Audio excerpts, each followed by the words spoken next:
کچھ حصہ فواحش کا ہوتا ہے، گناہوں کا، اور کچھ خبروں کا ہوتا ہے، وہ بھی سچی جھوٹی مکس کر لیتے ہیں۔ تو آپ اپنے بچوں کو وہ نہ پڑھائیں، آپ اپنے بچوں کو خالص دین سکھائیں، آداب سکھائیں، آپ اپنے بچے کو چھوٹے بڑے کا ادب سکھائیں۔ کبھی کبھی سزوکی میں جانا پڑتا ہے یا کسی اور گاڑی میں کنڈکٹر سے واسطہ پڑ جاتا ہے، ایسی بدمزاجی سے سفید ریش کے ساتھ باتیں کرتا ہے، یقیناً پتہ چل جاتا ہے کہ بالکل تربیت نہیں ہوئی، اور یہ ایسا ہے جیسے پیدا ہوا کسی عام جگہ میں، پتہ نہیں معلوم نہیں ہے والد کیسے تھا اور والدہ کیسی تھی۔ اپنی اولاد کو تربیت، یہ آپ کی زینت ہے، آپ کی اولاد آپ کی زینت ہے۔ یہ تربیت یافتہ ہو گئی، یہی بات آپ کا بچہ مثال کے طور پر، کوئی آدمی نائی ہے، نائی کا پیشہ کمزور پیشہ شمار ہوتا ہے، ورنہ نائی بھی خوش ہو جائے الحمدللہ میں نائی ہوں، کیونکہ حلالی تو ہے، حرام سے تو پیدا نہیں ہوا، ولد الزنا سے تو بہتر ہے، گواہوں کے موجودگی میں نکاح ہوا تھا تو خوش ہو جائے۔ لیکن اس کا بیٹا وہ اگر عالم بنے، حافظ بنے، قاری بنے اور دینی منصب کو سنبھالنا شروع کر دے، اللہ کے فضل و کرم سے اس کے خاندان سے یہ عار ختم ہو جاتا ہے۔ تو دیکھو بیٹا زینت بن گیا اپنی خاندان کے لیے۔ میرے علم میں موجود ہے، مانسہرہ میں مولوی صاحب ہیں کہ وہ اس قوم سے تعلق رکھتا ہے، آج وہ داغ سارا ختم ہو گیا، اور آج کل یہ سارا کام چلا گیا بازار اور دکانوں میں، انہوں نے یہ کام ہی چھوڑ دیا۔ میں کہتا ہوں یہ داغ اور کمزوری کو ختم کر دیتا ہے۔ ہم سب کو یہ کوشش کرنی چاہیے، اور بعض اوقات تربیت نہیں ہوتی تو نہ ہونے کے وقت سید ہوگا، سواتی ہوگا، کسی بڑی قوم کا ہوگا، کسی بھی برادری سے ہوگا، عوان ہوگا، جدون ہوگا، وہ ایسے برا نامناسب کام کر لے گا کہ ساری دنیا پریشان ہوگی، ایسا نامناسب کام کر لے گا ساری دنیا اس سے پریشان ہوگی۔ اور میں کہتا ہوں شکر ہے کہ پرویز مشرف ایک تھا، اگر یہ دو ہوتے دنیا اجڑ جاتی، پوری دنیا کو خرابی کر دیتے۔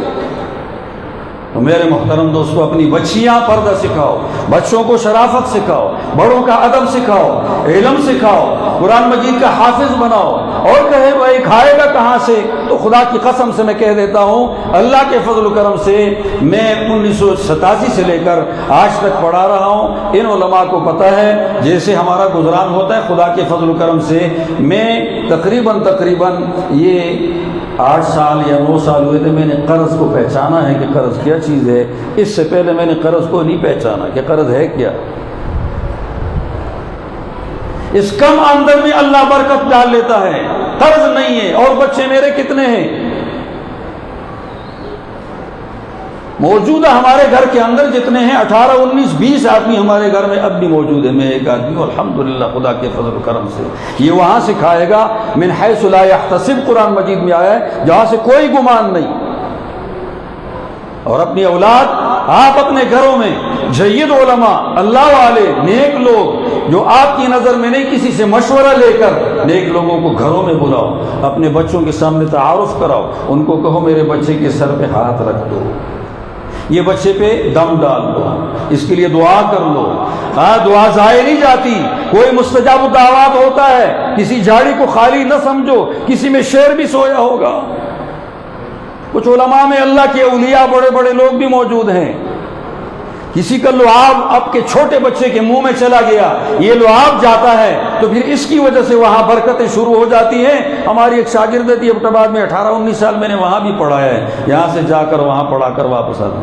اس نے کہا استاد جی تحنیک کرا دیں، تحنیک کرائی، تحنیک کے بعد بچے جب ہوشیار ہوا ہے کتابیں اوپر نیچے رکھتا ہے، وہی دینی کتابیں جو ماں کی ہے اس کو اوپر نیچے ادھر سیدھی کرتا ہے، جھاڑو مارتا ہے اس کے اوپر، پوچھا لگاتا ہے، وہ کیا کرتا ہے، وہ جھاڑتا رہتا ہے غبار ایسے کرتا ہے۔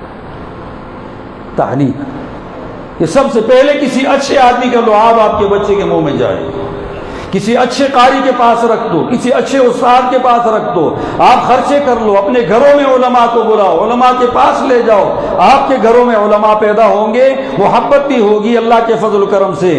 اور اگر آپ کے گھروں میں سارے ہی ادھر ادھر کے لوگ آئیں گے تو آپ کے بچوں کے سامنے پوری زندگی تعارف ادھر ادھر کے لوگوں کا ہوا، دینداروں کا، مسلمانوں کا، اچھے لوگوں کا نہ ہوا۔ یہ خیال رکھنا چاہیے، بچوں کی تربیت باپ کی ذمہ داری ہے، ماں کی ذمہ داری ہے، لیکن ماں کی اتنی نہیں، آپ کی زیادہ ہے باپ کی۔ ماں حکمت نہیں رکھتی، باپ حکمت رکھتا ہے، وہ حکمت سے تربیت کر لے۔ دارالعلوم دیوبند میں ایک قاری صاحب تھے، اس کے بیٹے دورہ حدیث تک پہنچے تو انہوں نے کہا کہ ہم جاتے ہیں جی کالج پڑھتے ہیں۔ وہ قاری صاحب وہاں پڑھاتے تھے تقی الاسلام، ہم کالج پڑھتے ہیں۔ والد صاحب نے دونوں بیٹوں کے لیے کتابیں خریدی، بخاری شریف، مسلم شریف، ساری حدیث کی کتابیں خریدی بھی لائی ہیں۔ اٹکل سے کام کیا، کتابیں لا کر رکھ دی۔ ان کو کہا بیٹھو یہ بات ہے کہ یہ کتابیں میں نے تمہارے لیے خریدی، تم کہتے ہو ہم کالج میں جاتے ہیں، ابھی 7 درجے پڑھ کر جاتے ہو، اب یہ کتابیں بھی میری ضائع ہو رہی ہے، اس کو واپس کروں۔ میں تو اتنا زیادہ پڑھا لکھا نہیں ہوں، میں تجوید پڑھاتا ہوں، تم نے ابھی تک پڑھا۔ یہ مولانا حسین احمد مدنی پھر نہیں ملے گا، کالج میں ہر قسم کے مل جائیں گے، وہ تو دنیا کا ہنر ہے، لیکن حسین احمد مدنی پھر نہیں ملے گا۔ تو ایسا کیوں نہیں کرتے کہ حضرت مدنی کے سامنے اس سال پڑھو، پھر اس کے بعد فارغ ہونے کے بعد اگر کالج جاؤ تو جاؤ، پھر مرضی ہے۔ کتابیں بھی خریدی اور یہ آدمی پھر نہیں مل رہا۔ بڑی اٹکل سے بات کی، کرنے کے بعد وہ بیٹے آمادہ ہوئے۔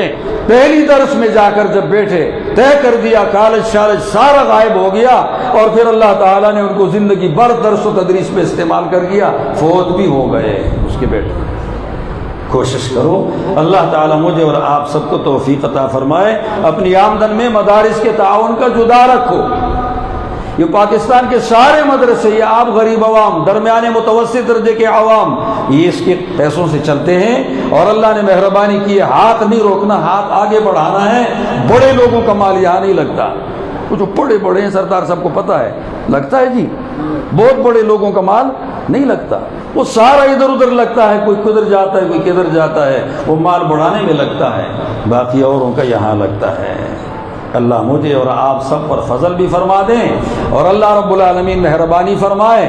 اور میری یہ بات بھی یاد رکھ لو یار کہ 25 تاریخ کو پھر بھی یاد رکھو، 25 جولائی ہے نا، اس کو پھر بھی یاد رکھو، آئندہ ذرا خیال کرو، 25 جولائی پھر آئے گی کبھی بھی، جو تاریخ ہے اس آخری دن کا جس میں پرچی پڑتی ہے، اور اس سے پہلے ذرا سوچو،